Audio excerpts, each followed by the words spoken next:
Hello friends, welcome to my YouTube channel. तो friends, आज का हमारा वीडियो एसएसटी सीटेट पेपर 2 के लिए है। आने वाला जो सीटेट एग्ज़ाम दिसंबर में होगा, तो उसके लिए फ्रेंड्स ये सारे क्वेश्चन बहुत ही महत्वपूर्ण हैं। तो देखिएगा फ्रेंड्स, ये सारे क्वेश्चन जो है तो प्रीवियस ईयर के क्वेश्चन हैं। तो आइए फ्रेंड्स, वीडियो शुरू करते हैं। देखिए, इसमें पहला वाला क्वेश्चन है कि भारत में मुंडा जनजाति किस क्षेत्र में निवास करती है। भारत में जो मुंडा जनजाति है तो वो किस क्षेत्र में निवास करती है। यानी देखिएगा, तो पहला है कि दुर्ग क्षेत्र में निवास करती है। भारत में जो मुंडा जनजाति है तो वो दुर्ग क्षेत्र में निवास करती है, या कुल्लू क्षेत्र में, या छोटा नागपुर में, या बस्तर में। तो भारत में जो मुंडा जनजाति है तो वो निवास करती है छोटा नागपुर क्षेत्र में। तो राइट आंसर इसका हो जाएगा ऑप्शन नंबर 3। अब नेक्स्ट क्वेश्चन देखिएगा कि अंग्रेजों की सर्वोच्चता नीति के संबंध में निम्नलिखित कथनों में से कौन सा कथन सही है। यानी अंग्रेजों की सर्वोच्चता नीति के संबंध में तो निम्नलिखित कथनों में से कौन सा कथन जो है तो सही है।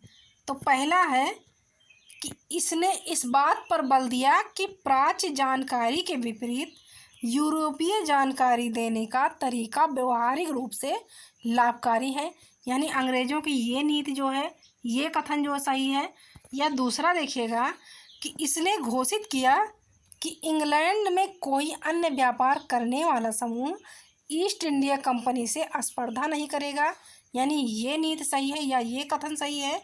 या अगला देखिएगा कि इसने घोषित किया कि यदि भारतीय शासक बिना पुरुष वारिस के होती हैं तो उसके साम्राज्य का अधिग्रहण कर लिया जाएगा। यानी बिन भारतीय शासक, भारतीय राजा जिसके पास जो है बेटा नहीं होगा, यानी उसकी औलाद अगर वारिस नहीं होगी, केवल लड़की ही होगी, तो उसके साम्राज्य का अधिग्रहण कर लिया जाएगा। या अगला देखिएगा कि कंपनी का दावा था कि उसकी सत्ता सर्वोच्च है। कंपनी का दावा था कि उसकी सत्ता सर्वोच्च है, इसलिए वह भारतीय राज्यों से ऊपर है।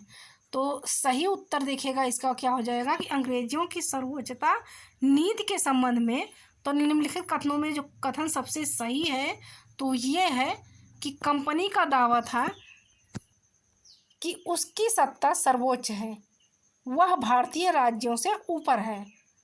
तो राइट आंसर इसका हो जाएगा ऑप्शन नंबर 4।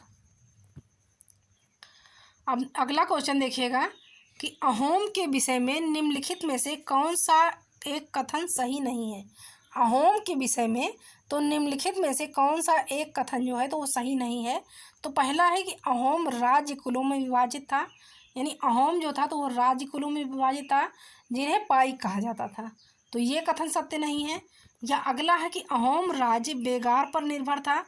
ये कथन सही नहीं है। या नेक्स्ट देखिएगा कि अहोम समाज बहुत ही परिष्कृत था। ये कथन सही नहीं है। या देखिए कि भूया लोगों की पुरानी राजनीति व्यवस्था का दमन करके अहोम राज्य की स्थापना की गई। तो इसमें कहा क्या गया है कि अहोम के विषय में निम्नलिखित में से कौन सा कथन सत्य नहीं है। तो इसका सही उत्तर जो है तो ये हो जाएगा कि अहोम राज्य कुलों में विभाजित था, जिन्हें पाइक कहा जाता था। तो ये कथन सत्य नहीं है। राइट आंसर इसका हो जाएगा ऑप्शन नंबर 1। अब अगला क्वेश्चन देखिए कि कित्तूर के ब्रिटिश विरोधी आंदोलन का नेतृत्व किसने किया। कित्तूर के ब्रिटिश विरोधी आंदोलन का नेतृत्व तो किसने किया है। तो पहला है कि रानी चेन्नम्मा ने किया है। या सेकंड है कि नाना फडणवीस ने किया है। यानी कित्तूर की ब्रिटिश विरोधी का आंदोलन का नेतृत्व जो तो ये रानी चेन्नम्मा ने किया है, या नाना फडणवीस ने किया है। या थर्ड है कि अहिल्याबाई होलकर ने किया है। या अगला है कि रानी लक्ष्मीबाई ने किया है। तो कित्तूर की ब्रिटिश विरोधी आंदोलन का नेतृत्व तो इसे किया है रानी चेन्नम्मा ने। तो सही उत्तर इसका हो जाएगा ऑप्शन नंबर 1। अब अगला क्वेश्चन देखिएगा कि निम्नलिखित में से किस पथ पर आदिवासी प्रभाव परिलक्षित होता है। यानी किस पथ पर, किस रास्ते पर आदिवासी प्रभाव तो परिलक्षित होता है। तो पहला है वेंकटेश्वर पथ पर, या जगन्नाथ पंथ पर, या विश्वनाथ पंथ पर, या अमरनाथ पंथ पर। तो आदिवासी प्रभाव परिलक्षित होता है तो ये होता है जगन्नाथ पंथ पर। तो सही उत्तर इसका हो जाएगा ऑप्शन नंबर 2। अब अगला क्वेश्चन देखिएगा कि नाथ साहित्य का संबंध है। तो नाथ साहित्य का संबंध किस चीज़ से है, किससे है? पहला है कि बंगाली से है, सेकंड है कि असमी से है, उसके बाद उड़िया से है या मैथिली से है। तो नाथ साहित्य का संबंध जो है तो वो है बंगाली से। तो सही उत्तर इसका हो जाएगा ऑप्शन नंबर फर्स्ट। अब अगला क्वेश्चन देखिएगा कि निम्नलिखित में से किस पर ब्रिटिश संसद द्वारा महाभियोग चलाया गया था? तो किस पर देखिएगा ब्रिटिश द्वारा महाभियोग चलाया गया था? ब्रिटिश संसद द्वारा तो किस पर महाभियोग चलाया गया था? तो पहला है कि टीबी मैकाले पर जो है ब्रिटिश संसद द्वारा महाभियोग चलाया गया था, या कॉर्नवालिस पर, यानी कॉर्नवालिस पर जो है तो ब्रिटिश संसद द्वारा महाभियोग चलाया गया था, या चार्ल्स क्लाइव पर, या वारेन हेस्टिंग्स पर चलाया गया था। तो देखिएगा कि ब्रिटिश संसद द्वारा महाभियोग ये चलाया गया था वारेन हेस्टिंग्स पर। तो राइट आंसर इसका हो जाएगा ऑप्शन नंबर फोर्थ। अब अगला क्वेश्चन है कि 19वीं शताब्दी के दौरान अधिकतर शिक्षित महिलाओं को उनके उदारवादी पिताओं तथा पतियों ने स्कूल भेजने की बजाय घर पर ही पढ़ाया। 19वीं शताब्दी में जो है तो अधिकतर शिक्षित महिलाओं को उनके उदारवादी पिताओं तथा पतियों ने स्कूल भेजने के बजाय घर पर ही पढ़ाया। तो निम्नलिखित में से कौन सा कथन उपरोक्त प्रचलन का सही कारण नहीं है? यानी कौन सा कथन जो है तो उपरोक्त प्रचलन का सही कारण नहीं होगा? तो पहला है कि लड़कियों को घर पर पढ़ाने में पुरुषों को बहुत खुशी होती थी, यानी ये कारण सही नहीं होगा या ये प्रचलन सही नहीं होगा। उसके बाद है कि लड़कियों को स्कूल पहुंचने के लिए सार्वजनिक स्थानों से गुजरते हुए यात्रा करनी पड़ती थी और उनकी सुरक्षा एक चिंता थी।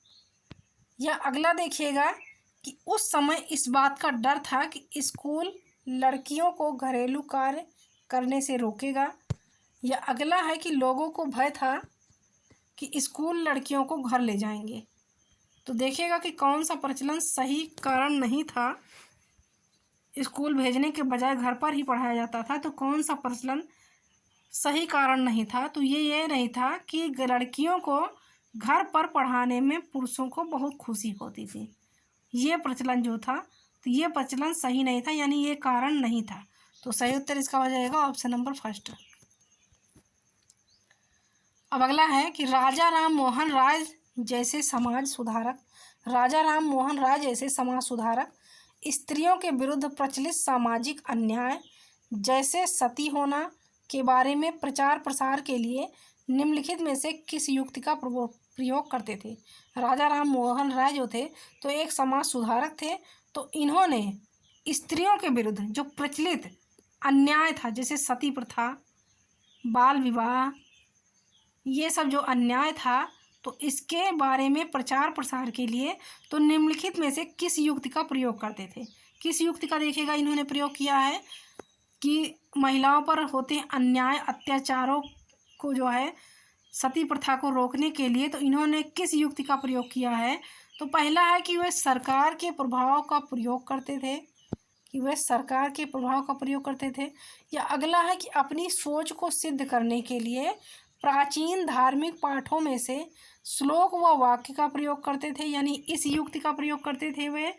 या नेक्स्ट देखिएगा कि वे लोकप्रिय राष्ट्रवादी नेताओं की सहायता लेते थे, या अगला है कि वे लोकप्रिय सामाजिक वातावरण की सहायता लेते थे, यानी इस युक्ति का ये प्रयोग करते थे। तो देखिएगा कि सती प्रथा को रोकने के लिए राजा राम मोहन राय एक समाज सुधारक थे। तो ये सती प्रथा को रोकने के लिए या स्त्रियों के प्रति अन्याय के लिए इन्होंने यह युक्ति बनाई कि अपनी सोच को सिद्ध करने के लिए प्राचीन धार्मिक पाठों में से श्लोक या वाक्य का प्रयोग करते थे। तो सही उत्तर इसका हो जाएगा ऑप्शन नंबर सेकंड। अब अगला क्वेश्चन है कि भू राजस्व के कौन से समझौते में राजाओं और तालुकदारों को जमींदारों के रूप में मान्यता दी गई? भू राजस्व के कौन से समझौते में जो है तो राजाओं और तालुकदारों को जमींदारों के रूप में मान्यता दी गई? तो पहला है कि अस्थाई समझौता, यानी अस्थाई समझौता में राजाओं और तालुकदारों को जमींदारों के रूप में मान्यता दी गई है। या नेक्स्ट देखेगा कि पट्टीदारी समझौता, या अगला है कि रैयतवाड़ी समझौता के अंतर्गत, या नेक्स्ट देखिएगा कि महाल समझौता में। तो भू राजस्व के अस्थाई समझौते में राजाओं और तालुकदारों को जमींदारों के रूप में मान्यता दी गई। तो इसका सही उत्तर हो जाएगा ऑप्शन नंबर फर्स्ट, यानी अस्थाई समझौता। अब अगला क्वेश्चन देखिए कि नील की खेती की दो मुख्य प्रणालियाँ थी। तो नील की खेती की दो मुख्य प्रणालियाँ क्या थी? कि पहला है कि निज और रैयती, यानी नील की खेती की दो मुख्य प्रणालियाँ तो निज और रैयती थी, या खरीफ और रबी थी प्रणालियाँ, या निज और सीढ़ी नुमा खेती थी, या नेक्स्ट है कि निज और खेती थी। तो नील की खेती की जो दो मुख्य प्रणालियाँ थी तो वो थी निज और रैयती। तो इसका सही उत्तर हो जाएगा ऑप्शन नंबर फर्स्ट। अब अगला क्वेश्चन है कि ब्रिटिश शासन के अंतर्गत स्थानांतरीय कृषकों को कौन सी समस्याओं का सामना करना पड़ा? ब्रिटिश शासन के अंतर्गत तो स्थानांतरीय कृषकों को कौन सी समस्याओं का सामना करना पड़ा? किस समस्या का सामना करना पड़ा कि वहाँ के जो स्थानांतरीय कृषक थे तो उनको कौन सी समस्याओं का सामना करना पड़ा? तो पहला देखिएगा कि उनके कृषि उत्पादन में गिरावट आ गई, यानी इस समस्या का सामना करना पड़ा ब्रिटिश शासक के अंतर्गत। या अगला है कि उनकी गतिविधियां प्रतिबंधित हो गई थी, जो है इन्होंने समस्या का सामना करना पड़ा, या बेरोजगारी का या शोषण का। तो ब्रिटिश शासक के अंतर्गत स्थानांतरित किसानों को उनकी गतिविधियां प्रतिबंधित हो गई थी, इस समस्या का सामना करना पड़ा था। तो इसका सही उत्तर जो है तो ये हो जाएगा ऑप्शन नंबर सेकंड। अब अगला क्वेश्चन है कि निम्नलिखित में से किसके नेतृत्व में बंगाल 18वीं सदी में धीरे धीरे मुगल नियंत्रण से अलग हो गया? तो किसके नेतृत्व में देखिएगा कि 18वीं सदी में बंगाल जो है 18वीं सदी में धीरे धीरे मुगल नियंत्रण से अलग हो गया? तो पहला है कि मुर्शीद कुली खान, यानी मुर्शीद कुली खान के नेतृत्व में बंगाल 18वीं शताब्दी में धीरे धीरे अलग हो गया। या अगला है कि नादिर शाह, या नेक्स्ट है कि निजाम उल मुल्क आसफ जहां, या अगला है कि अली वर्दी खान। तो इसका सही उत्तर हो जाएगा कि मुर्शीद कुली खान के नेतृत्व में बंगाल 18वीं शताब्दी में धीरे धीरे मुगल नियंत्रण से अलग हो गया। तो राइट आंसर इसका हो जाएगा ऑप्शन नंबर फर्स्ट। अब देखिए अगला क्वेश्चन है कि ईस्ट इंडिया कंपनी के शासन के दौरान किस राजस्व बंदोबस्त के अंतर्गत राजस्व एकत्र करने और उसकी कंपनी को अदा करने की जिम्मेदारी गांव के मुखिया को सौंपी गई?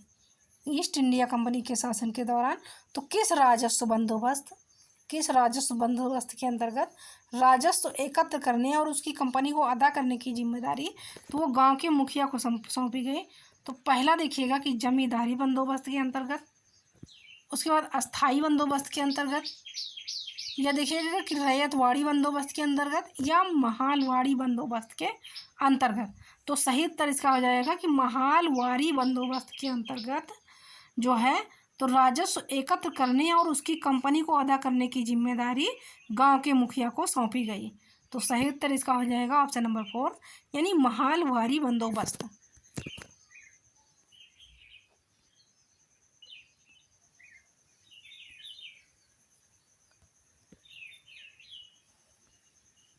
अब अगला क्वेश्चन देखिएगा कि जब एक देश पर दूसरे देश के दबदबे से राजनीतिक, आर्थिक, सामाजिक और सांस्कृतिक बदलाव आते हैं तो इस प्रक्रिया को हम कहते हैं, यानी जब एक देश पर दूसरे देश के दबदबे से राजनीतिक, आर्थिक और सामाजिक संस्कृति पर बदलाव आते हैं तो इस प्रक्रिया को हम क्या कहते हैं? तो पहला है कि औपनिवेशीकरण, यानी इस प्रक्रिया को हम औपनिवेशीकरण कहते हैं। या सेकंड है कि पुनर्जागरण, यानी जब किसी दूसरे देश के द्वारा किसी दूसरे देश पर दबदबा होता है राजनीतिक, आर्थिक और सामाजिक तो उस सांस्कृतिक बदलाव को हम पुनर्जागरण कहते हैं। या महासंघ, उस प्रक्रिया को हम महासंघ कहते हैं, या व्यापारिक कहते हैं। तो इसका सही उत्तर हो जाएगा ऑप्शन नंबर फर्स्ट कि उस प्रक्रिया को हम औपनिवेशीकरण कहते हैं। तो सही उत्तर इसका हो जाएगा ऑप्शन नंबर फर्स्ट। अब देखिए अगला क्वेश्चन है कि बेगम हजरत महल ने अंग्रेज़ों के विरुद्ध विद्रोह भड़काने में निम्नलिखित में से किस नगर में सक्रिय भाग लिया। तो बेगम हजरत महल ने अंग्रेज़ों के विरुद्ध जो है विद्रोह भड़काने के लिए तो निम्नलिखित में से किस नगर से सक्रिय भाग लिया। तो पहला है कि फैजाबाद नगर से, या इलाहाबाद नगर से, या कानपुर नगर से, या लखनऊ नगर से। तो बेगम हजरत महल ने इन्होंने लखनऊ नगर से अंग्रेज़ों के विरुद्ध विद्रोह भड़काने के लिए सक्रिय भाग लिया। तो उस नगर का नाम है लखनऊ। राइट आंसर इसका हो जाएगा ऑप्शन नंबर 4। अब अगला क्वेश्चन देखिए कि निम्नलिखित में से किस अधिनियम यानी किस एक्ट के अंतर्गत भारतीय प्रशासन को ईस्ट इंडिया कंपनी से ब्रिटिश क्राउन को स्थानांतरित किया गया। तो पहला है कि 1861 की अधिनियम, या सेकंड है कि 1868 का अधिनियम, या 1833 का अधिनियम, या 1858 का अधिनियम। तो 1858 का अधिनियम के अंतर्गत भारतीय प्रशासक को 1858 अधिनियम के अंतर्गत भारतीय प्रशासक को ईस्ट इंडिया कंपनी से ब्रिटिश क्राउन को स्थानांतरित किया गया। तो सही उत्तर इसका हो जाएगा ऑप्शन नंबर 4 यानी 1858 अधिनियम। अब अगला क्वेश्चन है कि 1856 ईस्वी में निम्नलिखित गवर्नर जनरलों में से किसने यह निर्णय किया था कि बहादुर शाह जफर आखिरी मुग़ल बादशाह होंगे और उनकी मृत्यु के बाद उनके किसी वंशज को बादशाह नहीं माना जाएगा। यानी मुग़ल बादशाहों में तो बहादुर शाह जफर जो है तो वो आखिरी वंशज होंगे। तो किसने ये निर्णय किया था कि उनकी मृत्यु के बाद तो किसी को बादशाह, उनके वंशज को तो किसी को बादशाह नहीं माना जाएगा। यानी इनका जो है तो 8 वंशजों ने इनके राज किया है। मुग़ल वंशजों में से तो 8 वंशजों ने राज्य किया है। सबसे पहला वंशज इनके वंशज थे हुमायूं और सबसे आखिरी वंशज थे बहादुर शाह जफर। तो ये जो है किसने निर्णय किया कि बहादुर शाह जफर की मृत्यु के बाद तो इनका आखिरी वंशज होगा, इसके बाद इनका वंशज राज नहीं करेगा या इनका बादशाह नहीं माना जाएगा। तो पहला है कि कैनिंग ने यह निर्णय किया कि बहादुर शाह जफर की मृत्यु के बाद इनका वंशज बादशाह नहीं माना जाएगा, या कॉर्नवालिस ने यह निर्णय किया, या देखिएगा कि डलहौजी ने यह निर्णय किया, या हेस्टिंग्स ने यह निर्णय किया। तो सही उत्तर इसका हो जाएगा कि लॉर्ड कैनिंग ने जो इन्होंने निर्णय किया कि मुग़ल बादशाहों में बहादुर शाह जफर की मृत्यु के बाद इनके वंशज को बादशाह नहीं माना जाएगा। सबसे आखिरी वंशज जो होगा तो वो बहादुर शाह जफर का होगा। इनकी मृत्यु के बाद तो इनका वंशज जो है वो बादशाह नहीं बनाया जाएगा। तो ये निर्णय करने वाले हैं लॉर्ड कैनिंग। तो पहला इसका जो है सही उत्तर ऑप्शन नंबर 1 हो जाएगा।